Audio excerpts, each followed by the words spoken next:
Hello বন্ধুরা, আজকে একটা সামার ড্রিঙ্ক নিয়ে এসেছি যেটা তোমাদের খুবই ভালো লাগবে। আর যারা যারা ডায়েট করো তাদের পক্ষেও এটা খুব ভালো অ্যান্ড হেলদি। তো চলো এই ফ্রুট কাস্টার্ডটা কী করে বানাচ্ছি দেখে নেব।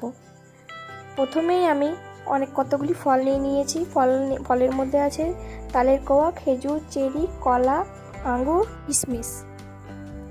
এবার একটা বাটিতে আমি দেখো পরিমাণ মতো দুধ নিয়েছি, ওটাতে আইস কিউব দিয়ে চিনি 2 চামচ দিয়ে ভালো করে মেল্ট করে নেব। ভালো করে মেল্ট করা হয়ে গেলে আমি এটাতে কাস্টার্ড পাউডার গুলে রেখেছিলাম দুধ দিয়ে, সেটা দিয়ে দিয়েছি। আর দিয়ে দিয়েছি চিয়া সিড, আমি আগেই ভিজিয়ে রেখেছিলাম। আর দিয়ে দিচ্ছি সেদ্ধ করে রাখা সাবু। এবারে এক এক করে সব ফলগুলো আমি দিয়ে দেবো কেটে কেটে। এবার এটা ভালো করে মিক্স করে নেব।